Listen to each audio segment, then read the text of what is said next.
Oh, hey, what's up? A really good way to engage your audience in your Twitch is to have different audio effects, so you can add production value and maybe even do different characters. I figured out a way to do it without using an expensive equipment, and only using a keyboard like that and filters inside OBS to make you be able to do things like this. Now I'm going to show you. Now I'm going to show you how that works.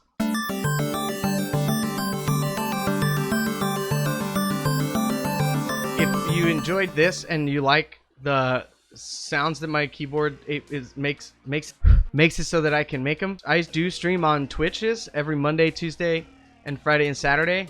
The link's in the description.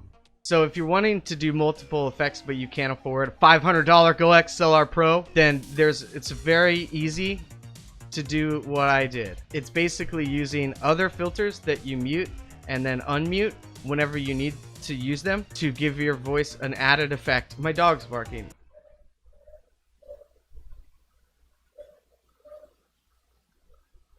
So let's go. Hey, I'm over here now.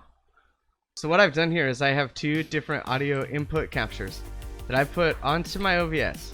One I've labeled reverb voice, and the other I've named announcer. They're both slightly different, so let's get into them one at a time.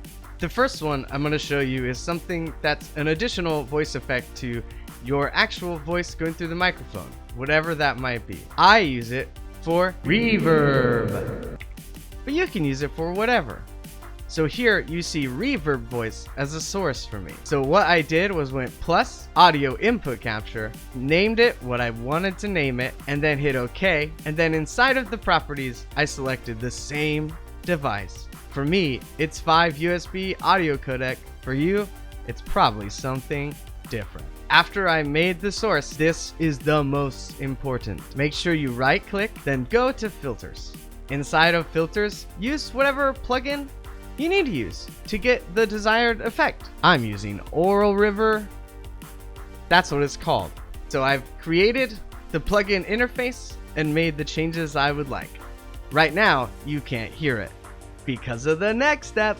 Next, click on settings. Click on hotkeys. Then at the top where it says filter, type in the name of your audio source that you'll be using for your effect. I'll type in REVERB. That spells reverb. And here, go to the scenes that it's in and figure out the hotkey you want to use. I use $. Put it for the show and high. That means whenever I hit $, I'll sound like I'm in a cave. That's one down. Oh, what, Ryan? Doing one? Anybody can do that. Don't I know it? Let's move on to the next one. The next one I've added is a little bit tricky. It's an announcer voice. Make my voice sound like this. Like I'm an announcer. It's an announcer voice. I would like make my voice. That's what I'm trying to do. You're gonna do the same thing here. Hit the plus sign, hit audio input capture, and then select the capture device that's the same as your input microphone. Now that you have that in place, right click, click on filters, and find the filters that work for you. I've put in this plugin that's an equalizer to give myself different pitches in my voice. I've also put in a slight delay to make it sound more theatrical.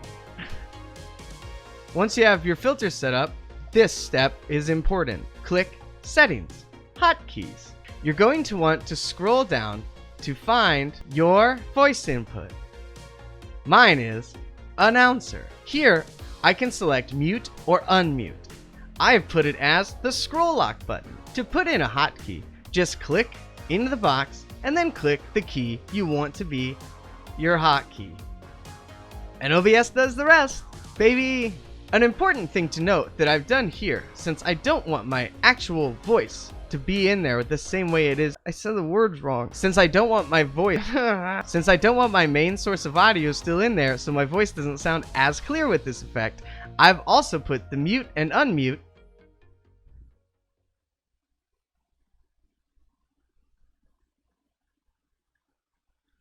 on my main sound source. Now, through the magic of OBS, scroll lock, and now I sound like this. And I click it again, and I sound like me. And I can also click the equal sign to sound like an echoing chamber. And take it away, and it's just me, Ryan.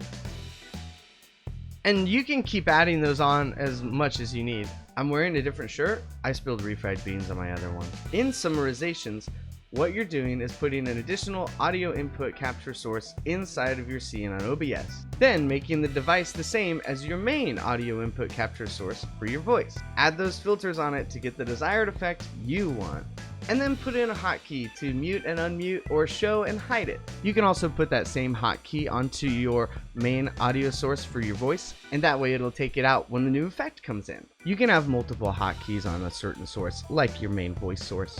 Hopefully this was helpful, and if you have any questions, put them in the comments, or come into my stream and ask me some questions about it there. Alright, until next time. I burped on camera. Then hit audio input. Then hit.